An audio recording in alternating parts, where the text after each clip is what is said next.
پیار کرے نہ جناب ہوگا کس ہے تمہارا ہے ہو جتا مرضی پیار کرو۔ احمد شاہ نے اس کی ناک کو چومتے کہا تو وہ ہنس پڑی، بات میں بھی میں جو پوچھ رہی تھی وہ سن لے۔ حیضل نے اس کے سینے پہ تھوڑی ٹکاتے کہا، بولو میرا بچہ، میں سن رہا ہوں۔ احمد شاہ نے محبت سے جواب دیا، اشتہا اگر مستقبل میں واقعی کسی نے اس طرح کی کوئی بات کر دی جس کی وجہ سے آپ مجھ سے دور رہے تو کیا پھر ویسے بن جائیں گے؟ حیضل نے پوچھا تو احمد شاہ نے نفی میں سر ہلایا، ہرگز نہیں دلیا، اب میری جان گنوا دوں گا پر تمہیں خود سے دور نہیں کروں گا۔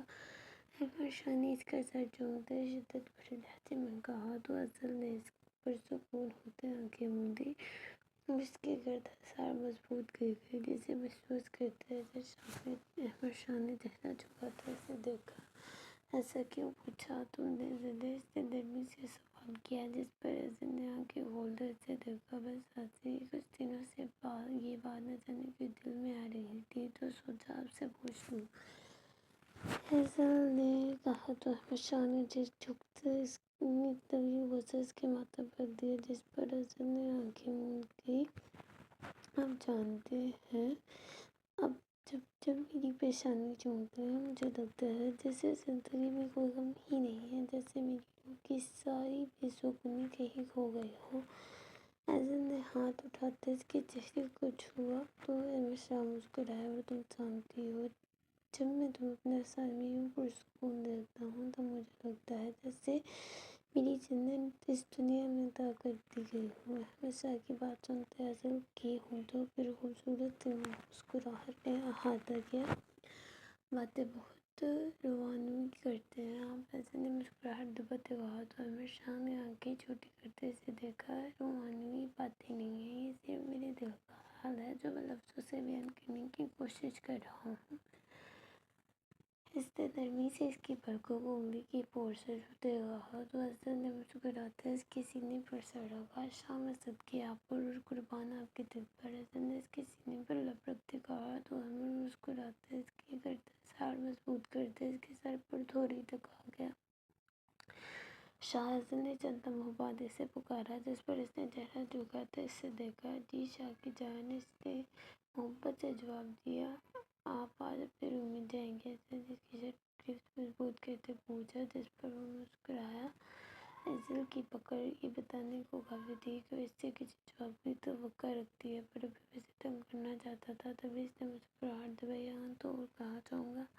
احمد شاہ نے پوچھا تو حیضل نے سر اٹھاتے اسے دیکھا، کہیں نہیں، روم ہی جائیں گے۔ حیضل نے مدھم آواز میں کہا اور سیدھے ہو کر بیٹھی، جس سے دیکھ کر اس کا دل کیا کہکا لگائی۔ اسے اس کی بیوی اپنے پاس رکھنا چاہتی تھی پر زبان سے اقرار بھی نہیں کر رہی تھی۔ ویسے تم کیوں پوچھ رہے ہو؟ احمد شاہ نے اس کے قریب ہوتے اسے پشت میں حصار میں لیتے اس کے کندھے پر تھوڑی ٹکائی، جس پر حیضل کے احسان کا ادا ہوا۔ بس سچ سے اس نے وہ مشکل جملہ ادا کیا، ایسے ہی میری جلدی، ایسے ہی کوئی بات نہیں کرتے، سچ بتاؤ۔ احمد شاہ نے اس کے بالغ شانے پر کرتے اس کے کندھے پر لب رکھتے اسے گپگپانے پر مجبور کیا، تو بتاؤ۔ کیا بتاؤں؟ حیضل احمد شاہ یہ سوال کیوں پوچھا؟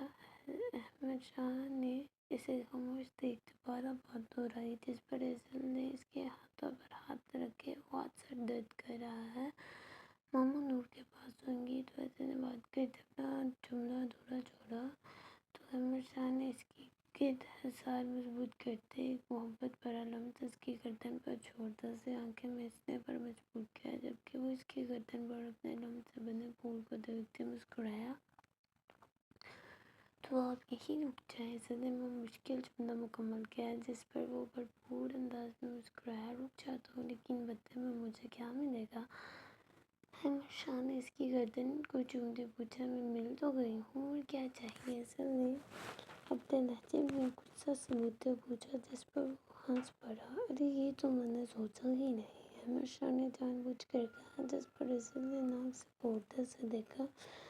اف خدایا، شاہ آپ کتنے بے وقوف ہیں، پتہ نہیں کس قدر نے آپ کو بزنس مین بنا دیا۔ حیضل نے ماتھے پر ہاتھ رکھتے تعصب سے کہا، جس پر اس نے اپنی بیوی کو گھورا تو اس کی گھورنے پر کھلکھلا کر ہنس پڑی۔ ہاں ہاں شاہ، اپنا چہرہ دیکھیں، حیضل نے ہنستے کہا تو احمد شاہ نے اسی گھوڑا پر جھکتے اتنے انداز میں اس کی ہنسی روک گیا جبکہ ازل نے بوکھلا کر اس کی ہنسی روک گیا جب بوکھلا کر اس کی شرٹ کو جکڑا اور اسے دیکھ کر جو آنکھیں موندے اس کے ہونٹوں کی نرماہٹ کو محسوس کر رہا تھا بہت بولنے لگی ہو تو مرشانی پیچھے ہوتے کہا تو ازل نے بغیر کچھ کہے اس کے سینے میں چہرہ چھپایا۔ مرسل نے اپنی حیرت قطع سے بولنے لائق کہاں چھوڑا تھا جبکہ اس کی وہ بھیگی باتیں پڑھنے پر احمد شاہ کا کہکہ بے ساختہ کمرے میں گونجا تھا، جس پر ازل اس کے سینے میں مزید اپنا چہرہ گھساتے مسکرا دی۔